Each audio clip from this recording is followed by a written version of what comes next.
Every day, a truth is revealed. The Vatican hid the HIS for over 7 years, and when you discover why, you'll never read the Bible the same way again. In 1947, a young Bedouin shepherd, looking for a lost goat, threw a stone into a cave near the Dead Sea. The sound of breaking pottery echoed back. Biblical manuscripts hidden for nearly 2,000 years. Texts that should change everything we know about the origin of the Bible. Have you ever wondered what secrets lie buried in the desert sands, hidden away for thousands of years? What if I told you that one of the greatest archaeological discoveries in history, the Dead Sea Scrolls, holds truths so shocking they were locked away in Vatican vaults for decades? But here's what nobody tells you. Why were some of these manuscripts locked up for so long? Why did entire pages just disappear? And most disturbingly, what do these texts reveal that's so different from the Bible you read today? Brace yourself, because what you're about to discover will shake the very foundations of what you thought you knew about the sacred scriptures. If you want to understand the truth behind the Dead Sea Scrolls, hit that like button and subscribe, because you won't want to miss a single revelation about history's most well-guarded religious secrets. The discovery of the Dead Sea Scrolls in the caves of Qumran wasn't a single event. It was a series of incredible finds stretching over several years that would forever change the field of biblical archaeology. Picture this. Between 1947 and 1956, explorers and local Bedouins stumbled upon 11 different caves near the Dead Sea, and what they found inside was beyond anyone's wildest dreams. In total, thousands of fragments from approximately 900 different manuscripts were recovered. Let that sink in for a moment. 900 manuscripts. Some were nearly complete scrolls. Others were just tiny pieces, but all of them were incredibly ancient. These texts include the oldest known copies of every single book in the Old Testament, with one mysterious exception, the Book of Esther. It's just not there. Why?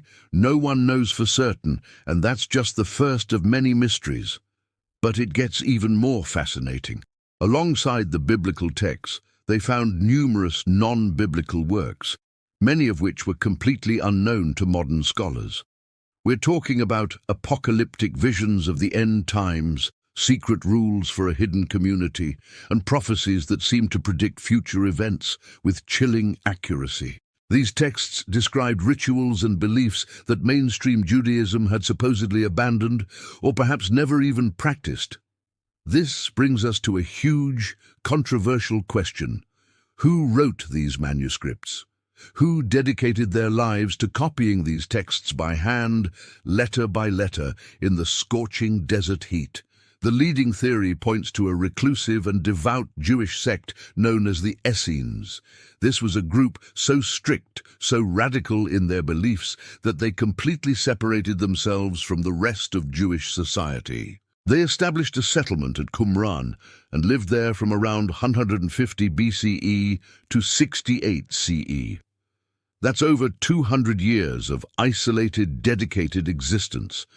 Can you even imagine that level of commitment, preserving these sacred texts for future generations? Let me know in the comments. Could you live like the Essenes, dedicating your entire life to a single, sacred mission? Now let's dive into the contents of the scrolls, because some of it is absolutely mind-blowing. We're talking about a vast library, from biblical books you'd recognize, to sectarian rules describing a society unlike anything in the ancient world, to apocalyptic visions that sound like they came straight out of a Hollywood thriller.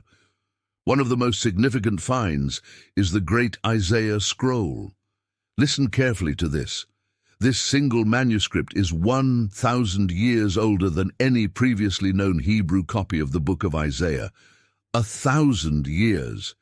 That's like finding an original Shakespeare manuscript when the oldest copies we had were from the 1900s. This scroll is massive, 24 feet long, handwritten on 17 sheets of parchment sewn together.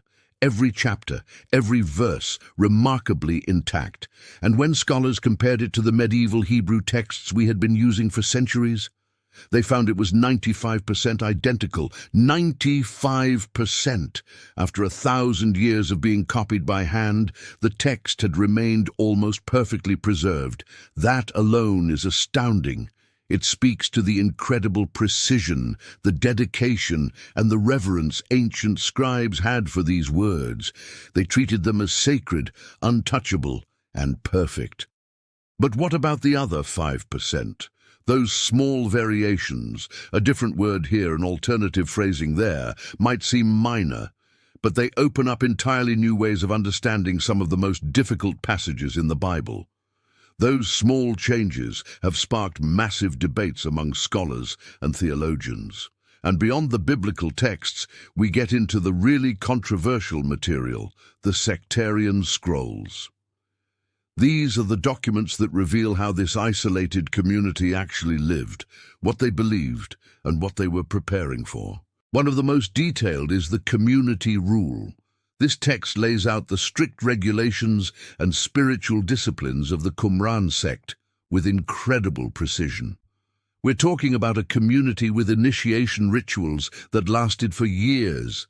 It was a multi-stage process where new members would gradually learn the deeper secrets of the community and take on greater responsibilities.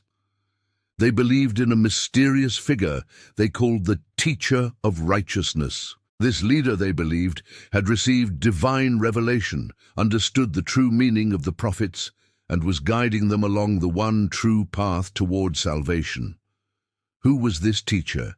Some scholars have even speculated he could be a figure we know from other texts, but his true identity remains one of the Dead Sea Scrolls' greatest enigmas. They also had a text known as the War Scroll, which describes a great apocalyptic war between the sons of light, themselves, and the sons of darkness, everyone else, the Romans, the Greeks, and even other Jews who didn't follow their strict path. This wasn't just a spiritual battle. The scroll contains detailed military strategy, instructions for specific weapons, and battle formations. They were literally preparing for the end of the world. Then there are texts that have created even more controversy, like the Genesis Apocryphon, which retells stories from the book of Genesis but adds new details and conversations. For example, it includes a stunningly beautiful and lengthy description of Sarah's beauty, told from Abraham's perspective. It adds a human, personal layer to the biblical narrative that we've never seen before. And perhaps most intriguing are the messianic prophecies. The Qumran community was waiting for not one, but two messiahs. A priestly messiah from the line of Aaron, and a kingly messiah from the line of David. This two-messiah theory is radically different from later Christian and Jewish beliefs and offers a fascinating glimpse into the diversity of messianic expectation in the ancient world. The discovery and translation of these scrolls were not without drama. For decades after their discovery, access to the scrolls was tightly controlled by a small group of international scholars. This slow pace of publication led to accusations of a cover-up, with some people claiming the Vatican was deliberately hiding texts that would contradict official church doctrine. The Vatican conspiracy theory took hold, suggesting that the scrolls contained information about Jesus or John the Baptist that the church wanted to suppress. While most scholars today dismiss the idea of a deliberate conspiracy, the controversy did highlight the importance of making these texts available to everyone. It wasn't until the 1990s that digital images of all the scrolls were finally released, allowing a new generation of researchers to study them freely. So what does this all mean for us today? The Dead Sea Scrolls don't disprove the Bible, but they enrich our understanding of it immensely. They show us that the world of the Old Testament was far more complex and diverse than we ever imagined. They revealed that there wasn't just one form of Judaism, but many different groups with their own unique beliefs and practices, all passionately wrestling with their faith. These scrolls are a time capsule, a direct link to the minds and hearts of people who lived 2,000 years ago. And they force us to ask bigger questions. What does it mean for a text to be sacred? How do beliefs evolve over time? And what other secrets might still be buried, waiting to be discovered? The story of the Dead Sea Scrolls is a reminder that history is never a closed book. It's a living, breathing story filled with mystery, controversy, and profound revelations. Thank you so much for joining me on this journey into the past. If you found this as fascinating as I do, please hit the like button, subscribe to the channel, and ring that notification bell so you do not miss our next deep dive into history's greatest secrets. See you in the next video. If you're finding this fascinating, share this video right now with someone you know who loves biblical history or ancient mysteries. And tell me in the comments, had you ever heard of the Essenes before? Now, let's address the elephant in the room. The controversy that many people whisper about, but few discuss openly. Why did it take so long for all the Dead Sea Scrolls to be published and made available to scholars and the public? The initial discoveries happened in 1947, but full publication of all the scroll fragments? That didn't happen until the 1990s. We're talking about a 40-50-year gap. Why? The official explanation involves the complexity of the work, thousands of tiny fragments that needed to be sorted, identified, pieced together like the world's most difficult jigsaw puzzle. Ancient languages, damaged texts, limited number of qualified scholars. All true, all legitimate challenges. But there were also accusations of deliberate suppression, claims that a small team of scholars, primarily Catholic, had monopolized access to the scrolls and were controlling what got published and when. Whispers that certain fragments contradicted church doctrine and were being hidden or downplayed. Were these accusations fair? Partially. There was a monopoly on access for decades. A small international team did control who could see what. And there was frustration in the broader scholarly community about the slow pace of publication. Was there a conspiracy to hide theologically problematic texts? That's much less clear. Most scholars today believe the delays were due to academic territorialism, limited resources, and the sheer difficulty of the work rather than theological censorship. But the fact that the question can even be asked seriously tells you something important. These texts matter. They matter enough that institutions felt the need to control access. They matter enough that scholars dedicated their entire careers to studying tiny fragments. The impact of the Dead Sea Scrolls on biblical scholarship and our understanding of early Judaism and Christianity is nothing short of revolutionary. And I don't use that word lightly. Does this make you wonder what other archaeological discoveries might be being controlled or suppressed today? Leave your opinion in the comments. Do you believe there are still ancient texts being hidden from the public? And why? So what profound lessons can we, living in the 21st century, glean from the Dead Sea Scrolls today? Why should you care about ancient manuscripts found in desert caves 75 years ago? First, and most obviously, the scrolls teach us the immense value of preserving ancient knowledge. Think about what would have been lost if those Bedouin shepherds had never explored those caves. Second, for those interested in faith and religion, the scrolls underscore the complex and evolving nature of religious texts and traditions. The Bible has a history, a rich, complicated, very human history of transmission and interpretation. Third, the scrolls challenge us to embrace intellectual curiosity and question assumptions. For too long, religious scholarship was dominated by assumptions that hadn't been tested. Fourth, the scrolls teach us about the power of community and commitment. The Qumran community may have been extreme in their practices, but you have to admire their dedication. Finally, The scrolls invite us to a deeper, more informed engagement with our religious heritage, whatever that heritage might be. The Dead Sea Scrolls stand as a testament to the enduring power of written words and the continuous human quest for understanding our origins, our beliefs, and our place in the cosmos. But here's the thing that should really blow your mind. The story isn't over, not by a long shot. There are still caves in the Judean desert that haven't been fully explored. There are still fragments that haven't been fully analyzed or understood.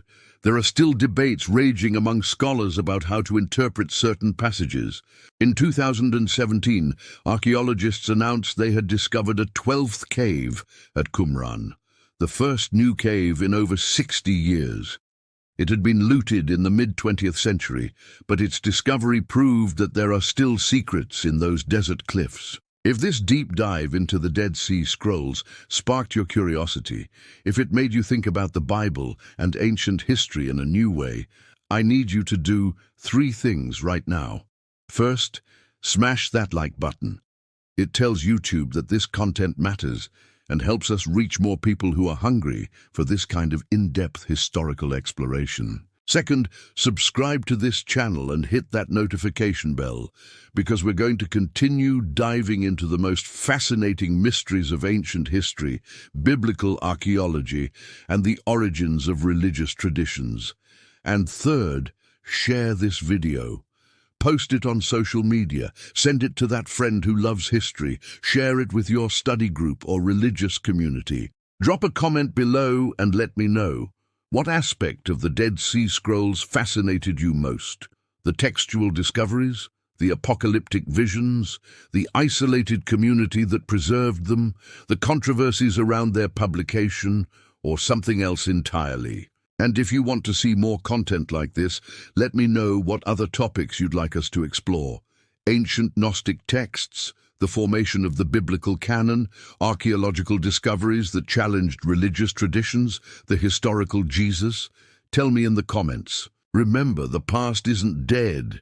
It's not even past. It lives in these texts, these fragments, these carefully preserved words that connect us across millennia to people who ask the same fundamental questions we still ask today. Until next time, keep exploring the depths of our shared human story. Keep asking questions, keep seeking truth, and keep your mind open to the possibility that everything you think you know might be challenged by the next great discovery. The past has more secrets to reveal, and we're just getting started.